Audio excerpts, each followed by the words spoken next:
hadiahkan untuk almarhumah ibu, almarhum ayah, kita dapat, orang tua pun dapat. Assalamualaikum warahmatullahi wabarakatuh. Bapak, ibu, abang, kakak, adik, sahabat jamaah dimanapun berada, ma'akal tafa'afnaita, makanan yang dimakan berubah menjadi kolesterol, diabetes, jantung, gula, dan lain sebagainya. Wa malabis tafa'ablaita, yang dibelikan ke pakaian, busuk, lapu, ketinggalan zaman. Wa mata saddaqta fa'amdaita, yang diwakafkan, disedekahkan, itu yang akan kekal abadi.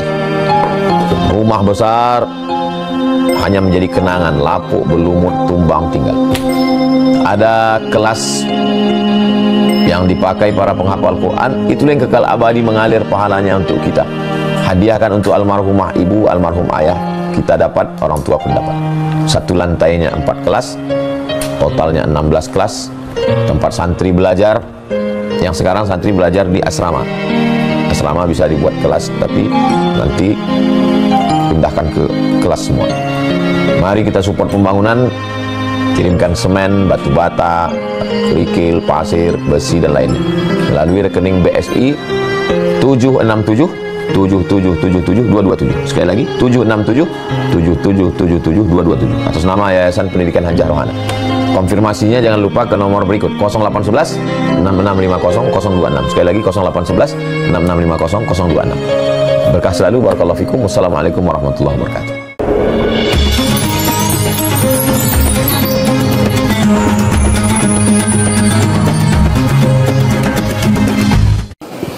Bismillahirrahmanirrahim.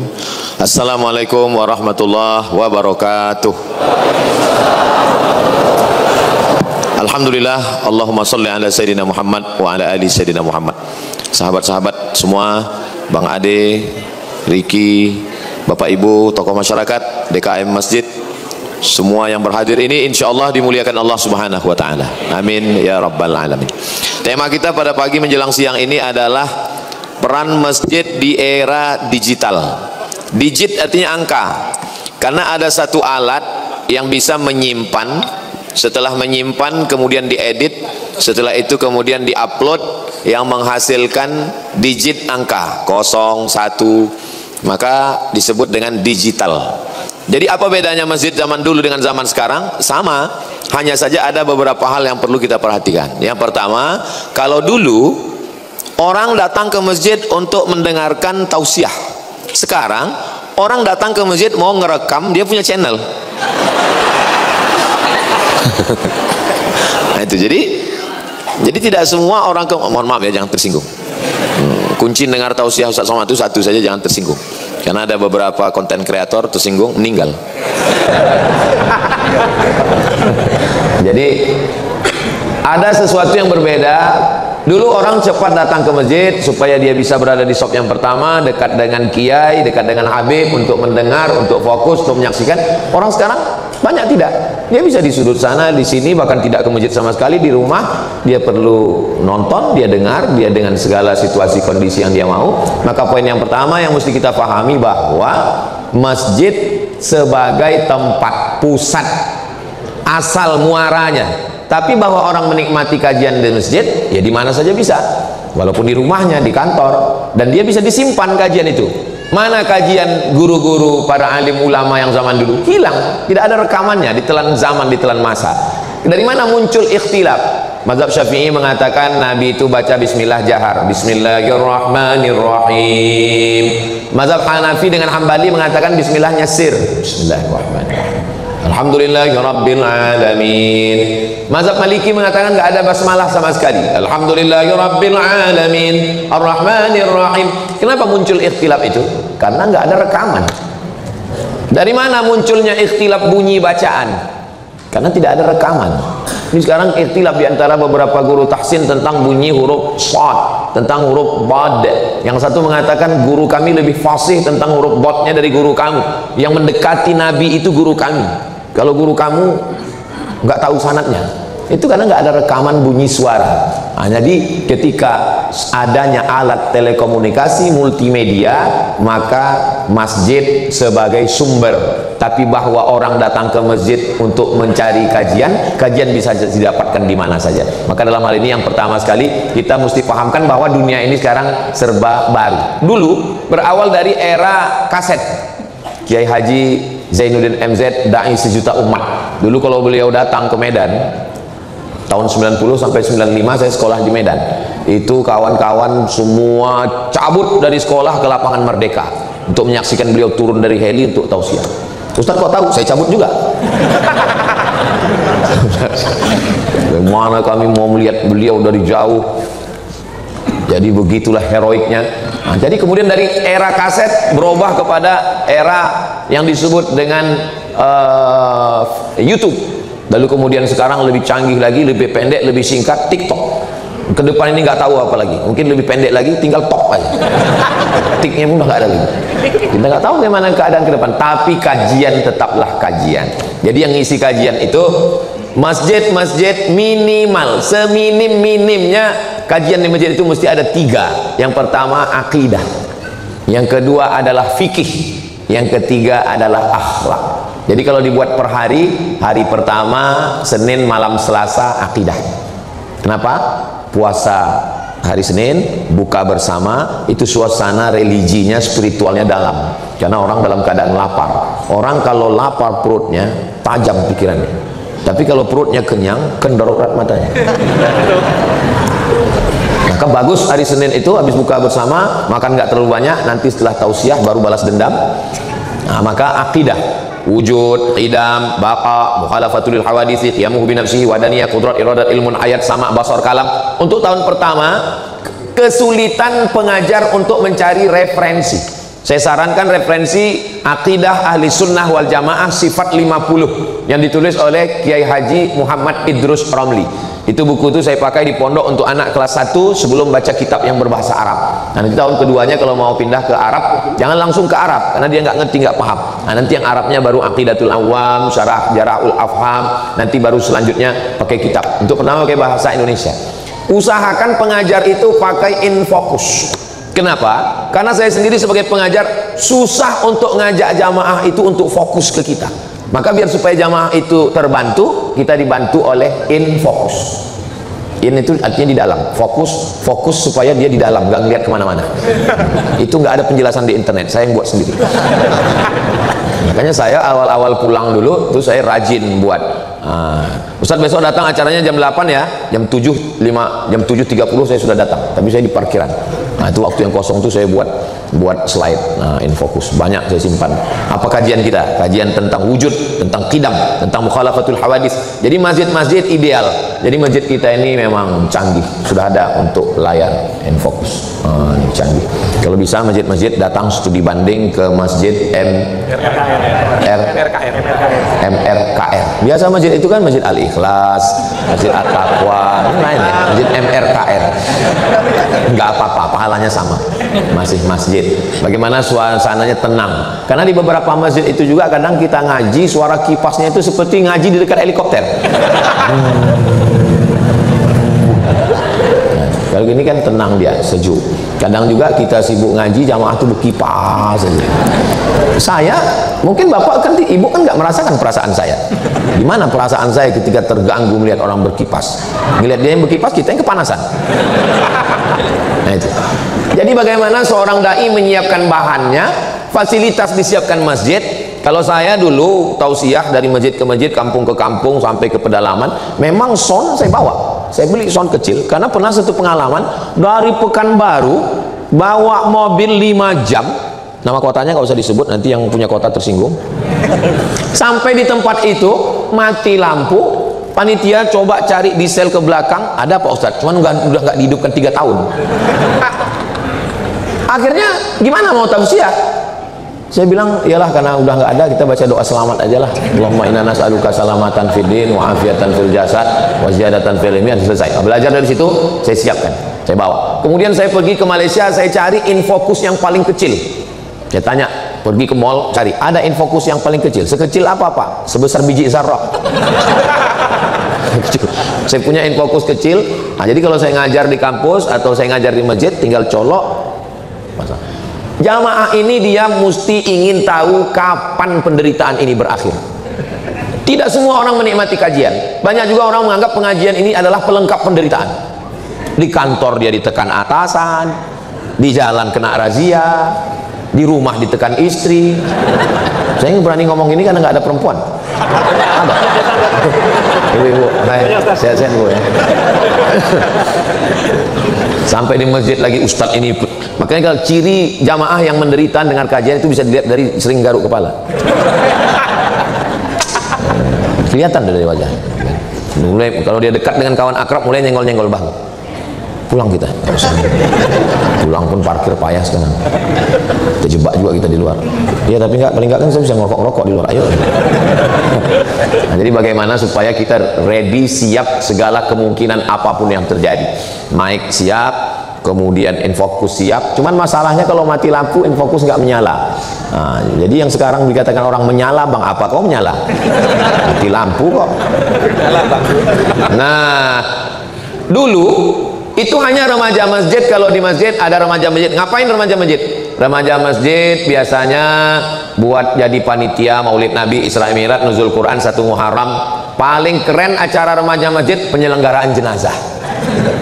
Prestasi tertinggi jadi mayat.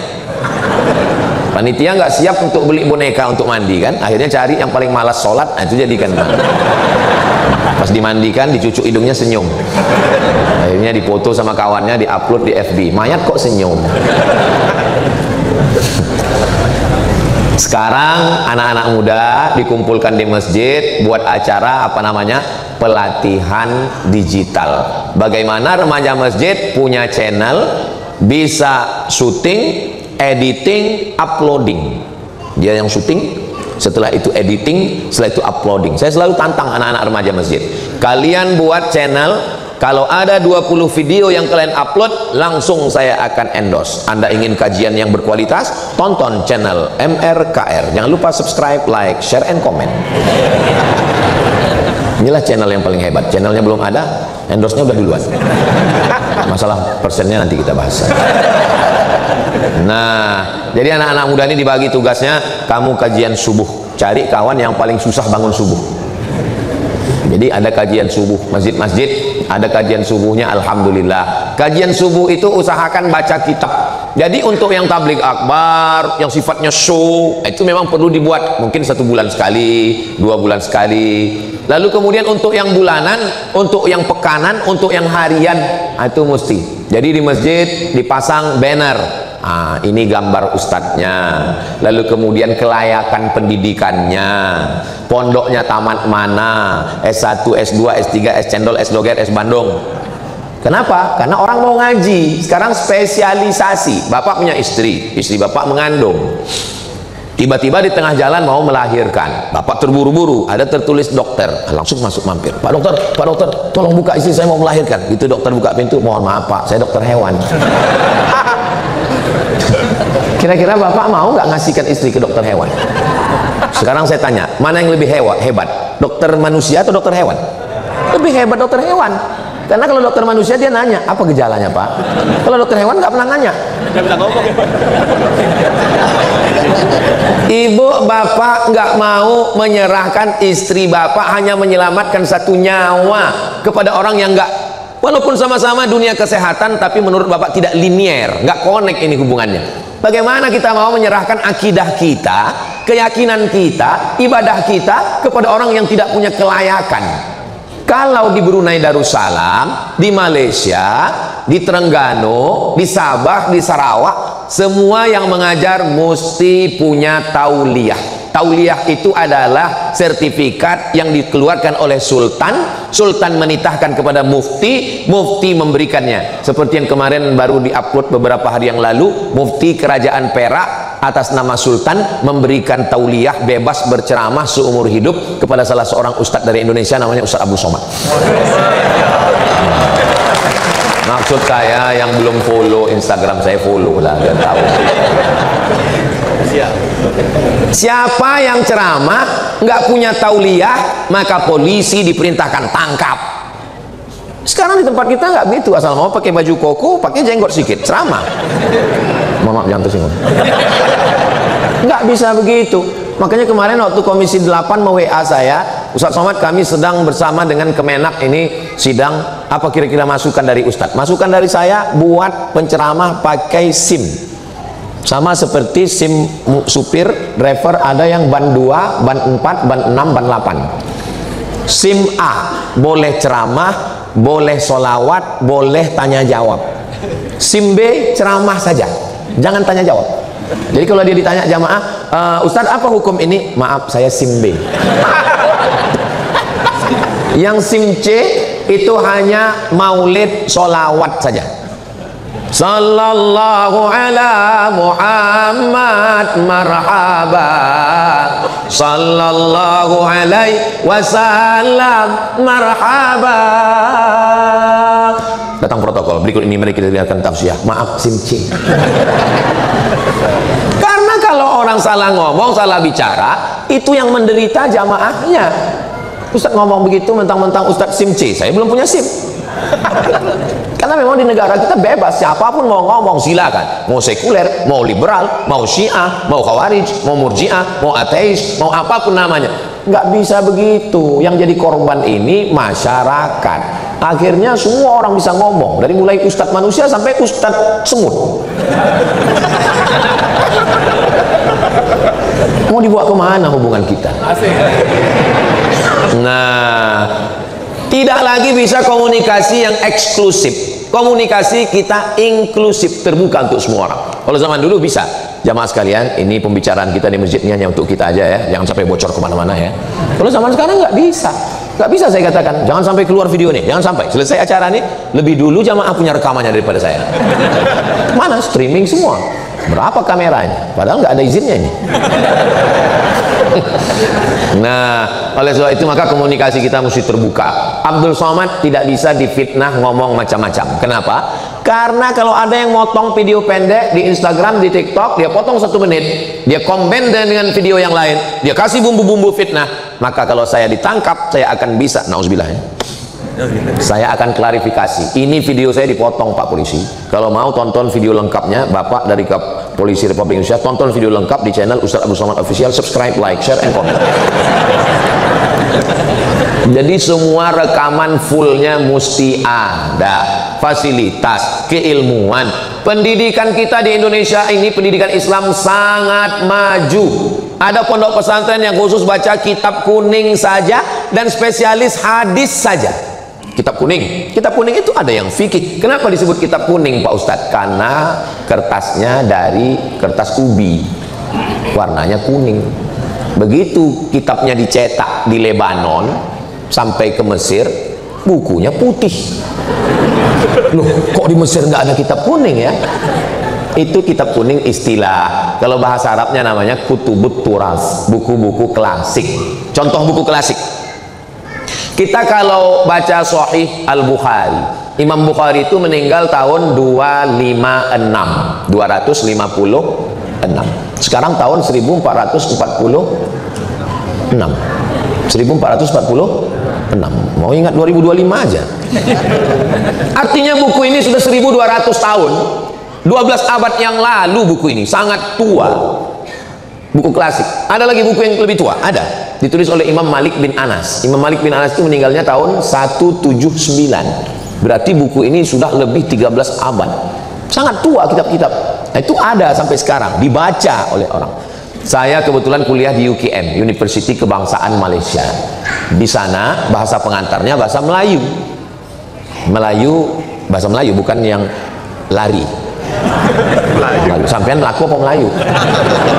Nah, lalu kemudian semua pelajar asing wajib ngambil 4 SKS, 2 SKS semester 1, 2 SKS semester 2 bahasa Melayu. Lalu saya dalam hati, ngapain kita belajar bahasa Melayu? Saya kan orang Melayu, saya orang Sumatera, dari Riau, kami bahasa Melayu. Dalam hati saya, bukalah darahku, golongan Melayu. Ternyata dosennya datang, namanya Cik Rusdi, datang membawa manuskrip. Manuskrip itu tulisan klasik 100 tahun yang lalu. Penuntut-penuntut, pelajar-pelajar, mahasiswa sekalian, ini yang saya bawa ini adalah manuskrip yang umurnya 100 tahun. Tolong baca. Begitu kami baca, banyak sekali kosakata yang kami nggak ngerti, padahal dia bahasa Melayu, karena tidak dipakai dalam pembicaraan sehari-hari. Apalagi bahasa Arab yang umurnya 1200 tahun. Dan kitab-kitab itu masih dipelajari di Indonesia. Pondok pesantren yang didirikan Mbah Hasyim Asy'ari di Tebu Ireng yang disebut dengan Pondok Pesantren Tebu Ireng. Karena dulu pondok pesantren itu nggak ada pakai nama kayak sekarang Pondok Al-Ikhlas, Pondok Al-Mukhlisin, enggak. Pondok mana? Pondok Mbah Hasim Tebu Ireng. Pondok mana? Pondok Mbah Wahab Asbullah. Pondok mana? Pondok Lirboyo. Pondok mana? Pondok Peloso. Itu masih sampai hari ini membaca kitab-kitab Sahih Bukhari ini khataman, dari mulai awal sampai akhir. Nanti gurunya mengijazahkan, sehingga tidak akan mungkin terjadi kekeliruan. Kamu dapat dari mana? Dari guru saya. Guru kamu dari mana? Dari guru saya. Sampai kepada siapa? Pada Imam Bukhari. Imam Bukhari kan tidak sezaman dengan Nabi. Iya, 300 tahun. Imam Bukhari dapat dari mana? Dari gurunya namanya Abdullah bin Maslamah. Abdullah bin Maslamah dapat dari siapa? Dari gurunya namanya Malik bin Anas. Malik bin Anas dapat dari siapa? Dari Abu Zinad. Abu Zinad dapat dari siapa? Dari Al-A'raj. A'raj dapat dari siapa? Dari Abu Hurairah. Abu Hurairah dapat dari siapa? Dari Nabi Muhammad SAW. Kita sekarang tidak runut begitu. Kamu dapat dari siapa? Dari Syekh Google. Guru kamu siapa? Guru saya Pak Ustadz, ini bisa ditasrif dengan bahasa Arab. Taba yatubu yutuban. Nah, sehingga masjid-masjid bagaimana mencerahkan supaya kembali lagi ngaji kitab-kitab. Ya Pak Ustadz, tapi yang ngaji bisa baca kitab itu kan kalau pakai bahasa Arab. Makanya pakai bahasa Indonesia dulu. Saya sarankan untuk yang 3 itu, akidahnya pakai akidah sifat 50 kayak Haji Muhammad Idrus Ramli. Untuk fikihnya, fikih Islam Sulaiman Rashid. Beliau ini alumni Al-Azhar Mesir tahun 1935. Kita merdeka 1945. Beliau 10 tahun sebelum Indonesia merdeka sudah tamat dari Al-Azhar Mesir. Lalu kemudian pulang, orang Lampung. Lalu kemudian beliau menulis kitab fikih sistematis bahasa Indonesia. Bahasanya simple, sangat mudah untuk memahami. Dan beliau spesialis mazhab Syafi'i. Kita dari pertanyaan jamaah itu kita paham bahwa jamaah ini nggak paham. Dari pertanyaan jamaah itu kita paham bahwa dia nggak paham. Ustaz Somad, iya. Gimana kalau saya sholat nggak baca Allahu Akbar kabiro? Nah itu saya paham tuh bahwa dia nggak paham. Allahu Akbar kabiro, Allahumma ba'id baini wa baina khotoyaya, wajhtu wajhiya, itu adalah sunnat dibaca. Tapi saya tidak pernah meninggalkan iftitah, dibaca bagus, afdal. Tidak bisa membedakan mana rukun, mana syarat, mana wajib, mana sunat. Bagus dibeli buku ini. Ada fikih sholat, ada zakat, ada haji, ada umroh, ada fikih siasah, politik Islam, ada pembagian harta warisan, ada fardu kifayah, memandikan jenazah, menyelenggarakan mengkebumikan, mengkuburkan, semuanya lengkap semua. Kecil. Dulu saya beli buku itu 40.000. Silakan cari di toko buku, dan saya tidak jual buku.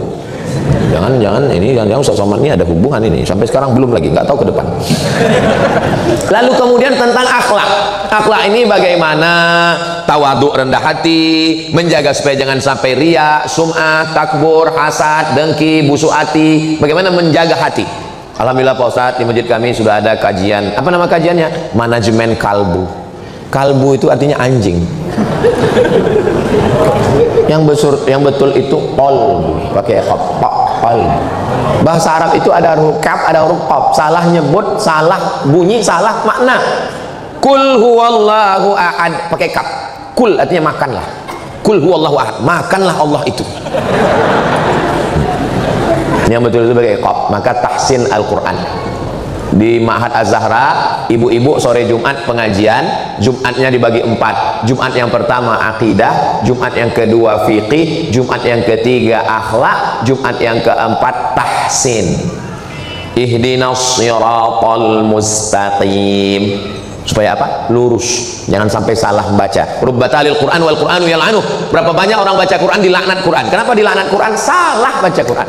Alhamdulillah Pak Ustadz, saya nggak pernah salah baca Quran. Kenapa? Karena saya nggak pernah baca Quran. Lebih baik pernah salah karena baca daripada nggak pernah salah karena nggak pernah baca. Boleh untuk update status yang ini. Jadi ini penting. Kalau untuk akhlak, buku apa yang Ustadz sarankan? Saya sarankan buku tasawuf modern Buya Hamka. Karena itu beliau tulis ketika dalam kesulitan hidup di dalam penjara. Buku itu bukan ditulis di hotel mewah dengan suasana yang tenang, nyaman, adem, ayem, tentram, merem. Tapi ditulis orang dalam kesusahan. Orang semakin susah hidupnya, semakin dekat munajatnya kepada Allah. Kenapa syair-syair itu lahir begitu indah? Karena syair lahir dari hati yang hancur, remuk, redam. Makanya orang yang patah hati, syairnya pasti bagus. Kenapa syair yang ditulis oleh Kais itu begitu dalam? Karena dia tidak jadi nikah dengan Laila. Ketika orang bertanya dengan Kais, Kais, seandainya kau disuruh pilih menikah dengan Laila atau dunia beserta isinya, apa kata Kais? La ghubarun ni'aliha ahabbu ilayya wa asfali balwa. Debu yang menempel di sendal Laila lebih kucinta daripada dunia beserta isinya. Kenapa dia ngomong gitu? Ya karena nggak jadi nikah. Coba kalau jadi nikah, ngamuk tiap hari. Jadi sampai mana tadi? Jadi nikah. Ini digital, tolong jangan mengacaukan pikiran saya. Ini digital, era digital ini masjid menjadi tempat pusat center kegiatan.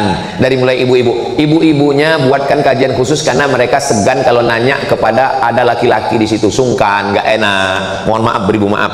Cerita tentang masalah darah haid, darah nifas, darah wiladah, darah bisul, darah jerawat. Mereka mau kajian khusus dan Nabi mengkhususkan itu, buat kajian khusus untuk perempuan sore Jumat. Sebelum kajian waktu kosong baca Al-Quran, memperbaiki tahsin. Mumpung yang lain belum datang, Bu, ya kira-kira kita baca 5 ayat ya. Ibu dulu 5 ayat. Bismillahirrahmanirrahim. Yasin wal Qur'anil Hakim. Innaka laminal mursalin ala siratim mustaqim. Tanzilal azizir rahim. Masya Allah. Ibu sebelahnya batu. Jangan diejek. Hari gini masih mau datang ke masjid ketika yang lain sibuk dengan rambutnya seperti sarang tawon, merah kuning kelabu, sibuk dengan skincare-nya yang dipakai di wajah putih leher hitam. Nas, jangan dibayangkan. Mau dia datang ke masjid sudah alhamdulillah. Selesai baca ayat-ayat, jamaah belum datang juga diajak dia untuk berzikir. Ya Rahman, Ya Rahim, Ya Malik, Ya Qudus, Ya Salam, Ya Mu'min, Ya Muhaimin, Ya Aziz. Selesai Asmaul Husna belum juga datang. Sallallahu ala Muhammad. Sampai azan maghrib, rupanya memang nggak mau datang. Karena takut disuruh ngaji. Polanya dirubah. Setelah melihat kejadian kemarin, nampaknya ibu-ibu takut ngaji ya. Jadi kita buatkan kelas khusus tahsin. Ibu gimana, Bu? Kalau boleh nanya ya, beberapa ibu ini hafalannya sudah berapa? Saya sudah 5 Pak Ustadz. 5 juz? Enggak, Iqra 5. Mau ngaji. Belajar dalam Islam itu minal mahdi ilal lahdi. Dari buayan ayunan sampai ke liang lahat. Nggak ada batasan dalam Islam. S1 22, S2 23, 25, S1 22, S2 25, S3 27. Itu metode barat. Dalam Islam tidak ada batasan ilmu. Dalam Islam menuntut ilmu itu utlubil ilma, bukan hadis Nabi, kata-kata hikmah. Utlubil ilma minal mahdi ilal lahdi, dari buayan hingga ke liang lahat. Nabi jadi nabi umur 40 tahun. Abu Bakar Siddiq masuk Islam ketika Nabi dapat wahyu, langsung dia masuk Islam. Laki-laki yang pertama masuk Islam Abu Bakar, yang dewasa. Kalau yang anak-anak, Ali bin Abi Thalib. Jarak umur antara Nabi dengan Abu Bakar adalah 2 tahun. Nabi lebih tua. Nabi dapat wahyu umur 40 dan saat itu Abu Bakar masuk Islam. Pertanyaannya, berapakah umur Abu Bakar belajar Islam? Memang jam-jam segini susah mikir ya. 38 tahun. Jadi kalau ada di antara kita ini, saya mau belajar Islam ini umur 38. Apa masalahnya? Selama orang mau ngaji datang. Saya Pak Ustadz kalau ngaji di depan orang banyak malu saya Pak Ustadz. Saya ini kan direktur di perusahaan, hilanglah harga diri saya. Berapa harga kau rupanya? Minta sama guru khusus. Ini kawan sahabat-sahabat kita dari Musyawarah. Mereka punya rumah Quran Musyawarah. Sekarang sudah 4 angkatan. Itu alumni penghafal Quran bersanad 30 juz. Bisa ketemu dengan anak-anak Musyawarah itu yang pecinya putih-putih. Itu kalau pecinya putih, itu isinya 30 juz. Kalau yang merah begini, ini juz 30. Minta privat sama mereka. Adik, tolong adik nanti datang ke kantor saya ngaji, saya mau belajar privat. Oke, I'm coming. Mereka datang, kita ngaji. Pulang ke rumah, istri bapak tersenyum. Papa yang udah belajar ngaji, loh kok kamu tahu? rupanya dia ngintip dari CCTV. Senangnya hati istri melihat suami sudah mulai ngaji. Betul, Bu? Nggak mungkin bohong mereka dalam masjid. Nah, oleh sebab itu maka tidak ada istilah malu untuk belajar. Maka 4 dasar utama ini, akidahnya mesti benar, ibadahnya mesti benar, berakhlakul karimah, dan tahsin Qur'annya bagus, ada flyer, banner, balihonya, di-share untuk di grup-grup. Siapa yang bekerja ini? Tim media remaja masjid. Jadi remaja masjid itu diberdayakan. Saya minta kepada sahabat-sahabat dari musyawarah, buatkan pelatihan tim digital multimedia untuk remaja-remaja masjid. Kira-kira bisa? Insya Allah bisa. Insya Allah kata mereka. Mereka ini kalau insya Allah jadi. Beda sama yang lain. Kalau insya Allah tuh artinya nggak mau tuh. Kalau mereka buat, dulu tuh saya tanya, bisa kita buat rumah Quran? Bisa, Ustaz. Bisa kita bagi beras? Bisa, Ustaz. Ini bisa RE-nya dilelang? Nanti, Ustaz. Jadi ini dasar yang paling utama. Jadi jangan euforia bangga dulu. Alhamdulillah masjid kami kemarin Pak Ustaz sudah tablik akbar, manusia sejauh mata memandang. Terus habis itu kosong. Mesti ada yang berkesinambungan. Ini yang basic, yang mendasar. Kita kalau lewat di depan toko roti, langsung bunyi handphone, ting ting ting ting. Lihat, hai Abdul Somad. Dia nggak tahu saya Ustad. Hari ini roti lagi promo loh, mampir ke kita dong. Dari mana dia tahu saya lewat di depan? Saya lama rasanya mau saya datangi toko roti. Oh, nggak tahu aku nih Ustad. Dia tahu nomor saya, dia WA saya, dia ajak saya mampir, dia kasih tahu promo. Nah sekarang kita sebagai pengurus masjid, pernahkah kita memanjakan jamaah seperti itu? Pernahkah kita WA setiap jamaah itu kita tanya, hai jamaah, datang sholat subuh ya, malaikat maut udah dekat. Kenapa kita tidak menyapa jamaah? Jamaah sedang terpukul, orang tuanya meninggal. Apa salahnya kita kirimkan? Inna lillahi wa inna ilaihi raji'un wa inna insyaallahu bikum lahiqun. Jangan bersedih saudaraku, datang kita. Walaupun kita mungkin karena kesibukan, itulah hebatnya digital. Pengurus masjid mempostingkan. Memang sedap kopi tiramisu. Setelah itu makan sayur kubis. Kalau sudah disediakan tisu, itu tanda waktu sudah mau habis. Nah, jadi ketika kita mengelola jamaah ini dengan baik, sekarang banyak masjid tidak mengelola jamaah dengan baik. Mau datang mau enggak bukan urusan kami, mau meninggal mau mati mau sakit lah salam wala kalam. Berapa jamaah kita? Berapa jumlah jamaah tetap kita? Berapa yang ada di dalam grup? Itu ada aplikasi yang bisa membuat satu grup 1000 dan bisa 10 grup. Berarti kita punya jamaah inti 10.000. Jamaah ini pun kita klasifikasikan. Ada jamaah yang kelas A. Ini yang memang subuh, zuhur, asar, maghrib, isya. Ada yang jamaah kelas F. Itu Idul Fitri sama Idul Adha. Ada kelas Z minus. Ini Idul Adha datang untuk ambil kupon. Sehingga ketika kita kelola jamaah ini dengan baik, kita share, dibuatkan tulisan di depan. Anda bertanya, Ustadz menjawab. Hubungi nomor kontak berikut. Hebat Ustadz Somad itu ya.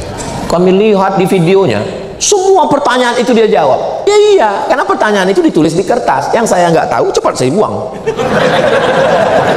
Begitu saya baca kan, susah. Saya masukkan ke dalam lagi. Itu salah satu tips untuk menutupi kebodohan kita.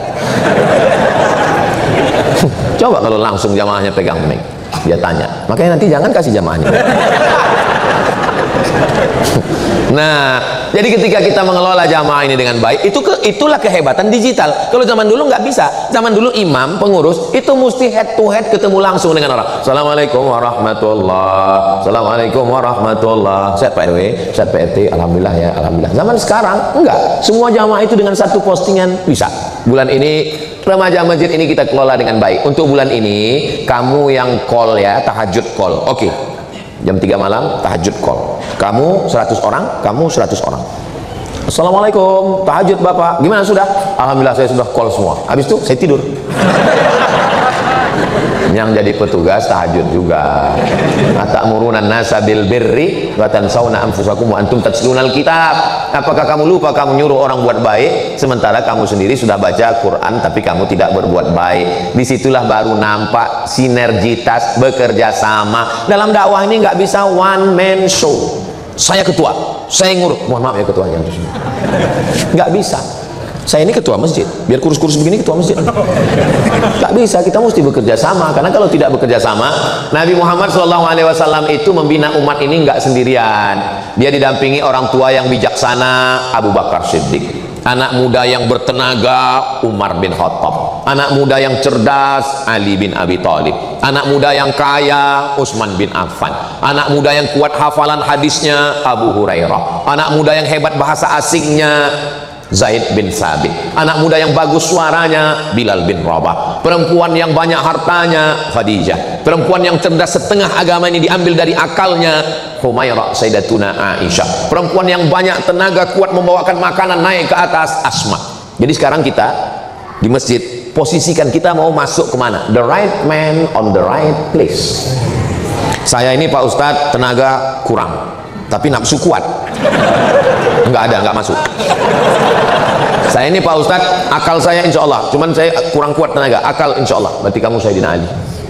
Saya ini Pak Ustadz, kebetulan di sastra Inggris, jadi semua ceramah-ceramah Ustadz Somad itu nanti akan saya buatkan bilingual. Saya akan buatkan translate-nya bahasa Inggris. Bagus. Kamu translate sendiri? Enggak, pakai Google juga Pak. Bagus.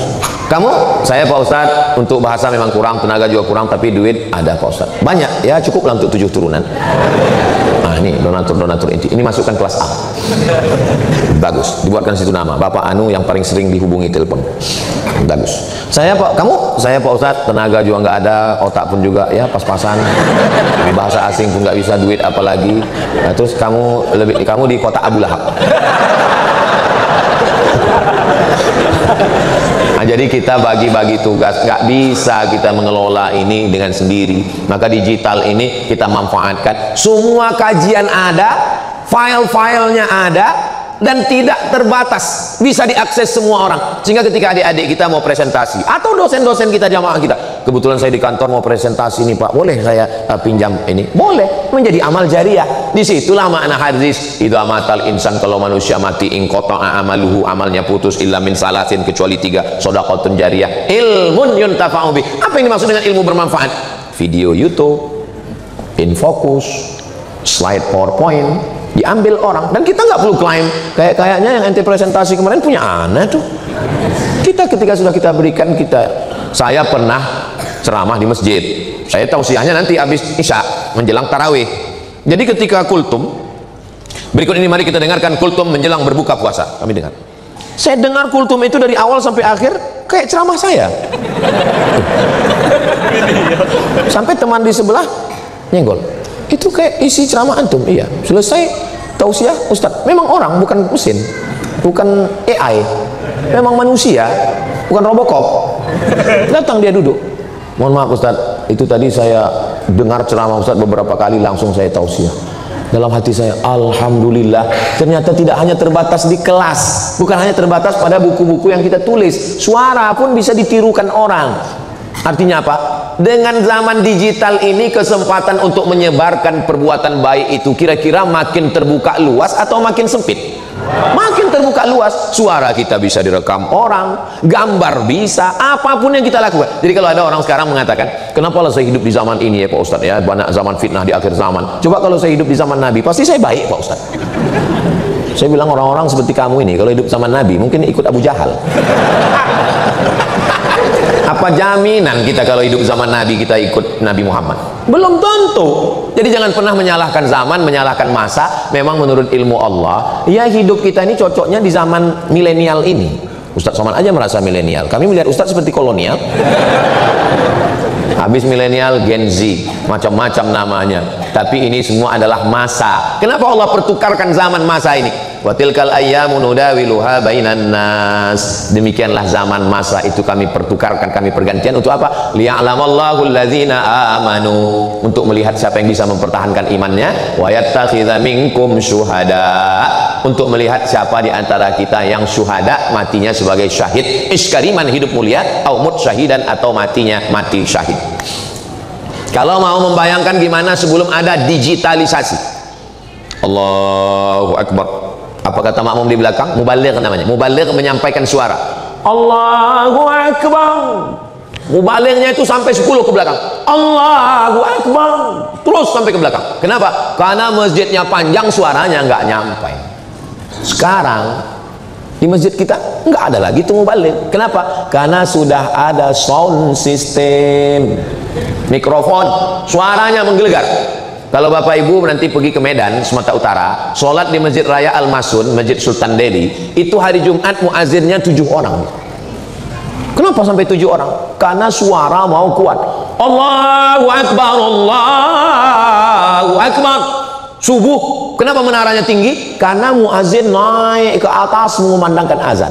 Zaman sekarang nggak ada lagi suara tarhim, assalatu wassalamu alaik. Jam 2, jam 3 malam suara tarhim, takbir. Begitu kita masuk ke dalam masjid, orang sudah nggak ada. Flash disk. Makanya banyak nanti flash disk masuk surga, orangnya masuk neraka. Nauzubillah. Jadi zaman digital itu ada positif, ada negatifnya. Dulu saya kalau mau belajar bahasa Arab, nunggu jamaah haji pulang bawa koran bungkus korma. Orang semua minta korma, minta air zam-zam. Saya nanya, mana bungkus kormanya? Untuk belajar nulis bahasa Arab. Sekarang koran yang keluar hari ini di Kairo, kita lebih dulu baca daripada orang Kairo. Kenapa? Karena Kairo jam 6 pagi, kita sudah jam 9. Kita lebih dulu daripada Kairo. Kita lebih dulu baca koran Mesir daripada orang Mesir. Dulu kalau mau dengar suara khutbah, latihan maharatus sima'ah, listening, bagaimana mendengar orang Arab ngomong. Pertama-pertama latihan mendengar orang Arab ngomong, titip kaset pidato khutbah Masjidil Arab, pulang jamaah haji didengarkan. Begitu dimasukkan ke tape recorder, seperti orang kumur-kumur. Sadaqallahul azim. Gimana caranya biar supaya Syekh ini suaranya pelan? Alhamdulillah ada salah satu dosen UIN pakar bahasa Arab lulusan dari University Cairo University, namanya Bapak Akrom Malibari almarhum. Diajari saya, Abdul Somad, kamu mau supaya suara di tape recorder ini yang cepat ini jadi pelan? Gimana caranya? Beli baterai yang udah mau habis. Masukkan ke Walkman, waktu masih Walkman, masukkan.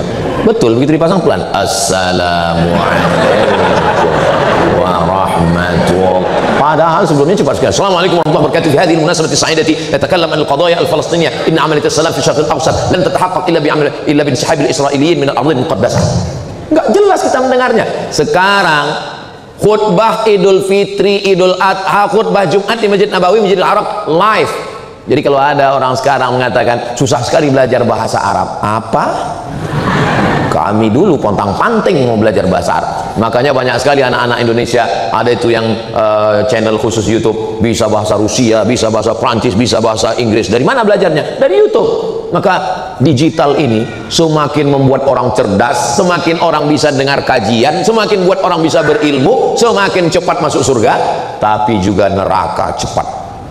Maka kalau kita baik, kita cerdas, dan masjid itulah tempat berkumpulnya semua. Menyebarkan undangan zaman dulu mesti datang ke rumah-rumah. Assalamualaikum Bapak, besok hadiri. Saya masih ingat ketika saya SD, itu keliling kota mobil. Kaum muslimin dan muslimat, nanti malam datang ke lapangan di samping stasiun kereta api. Nanti malam akan ada Maulid Nabi Muhammad. Yang membaca Quran adalah Abdul Somad. Waktu itu saya SD. Jadi saya ini dari SD udah viral. Kemarin saya pulang kampung, kata mereka, kau dulu Somad Maulid Nabi Isra Mi'raj, keliling mobil itu pengumuman bahwa nanti yang akan ngaji baca Quran adalah Abdul Somad. Dulu begitu. Zaman sekarang nggak perlu lagi. Zaman sekarang cukup dengan 1 kali share Instagram, Telegram, miligram, kilogram, TikTok, semua. Tapi kalau tidak cerdas bersosial media, memang dia seperti bumerang, pisau bermata dua. Satu sisi mendatangkan manfaat, tapi mudaratnya juga luar biasa. Insya Allah kalau kita kelola dengan baik, ada kajian berkitab, bersilabus, terjadwal, terukur, ada bulanan, ada pekanan, ada tahunan, ada zikir menyambut malam tahun baru, ada maulid Nabi, Isra Mi'raj, nuzul Quran, melepas jamaah haji. Momentum-momentum hari besar itu adalah stasiun-stasiun untuk kita saling bertemu. Ada stasiun kecil, subuh, zuhur, asar, maghrib, isya, sholat Jumat, tapi juga ada stasiun yang besar, kajian bulanan. Kita bisa tukar sirkulasi udaranya. Wah, saya nggak mau lah ustadz yang berapi-api, saya mau ustadz yang slow, gini, lembut, slow. Saya mau yang berapi-api, Ustadz Das'an Latif. Saya mau yang menggelegar, Habib Rizik Syihab, tapi izinnya payah. Kalau yang lembut tentu saja Ustadz Somad. Nah, jadi kita banyak pilihan sekarang, kemudahan. Begitu juga dengan apa yang disebut dengan finance, keuangan. Zaman dulu kotak berjalan. Begitu lewat kota, banyak jamaah itu kalau sudah lewat kota hari Jumat waktu tidur. Dia sangka kotaknya satu. Dia nggak tahu di situ ada yang lewat. Pertama baru kotak yatim, habis itu kotak pembangunan, kotak infak, kotak sodako, kotak duafa. Yang sakit jantung naik langsung.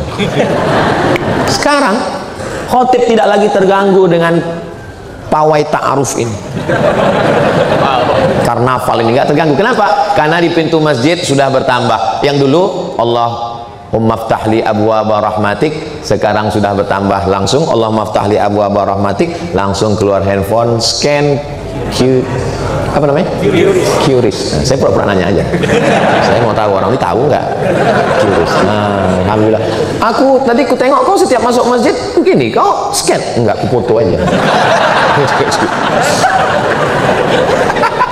Jadi zaman ini zaman yang kalau kata orang ini zaman edan, zaman setan. Ibu-ibu yang sebaya-sebaya dengan saya, bapak-bapak yang kira-kira umur ya sekitar 27-28 lah. Sekarang kita mengajak berpikir. Zaman saya dulu, seingat saya di kampung saya, di kota saya, nggak ada tuh yang namanya TK Quran, rumah tahfiz itu nggak ada.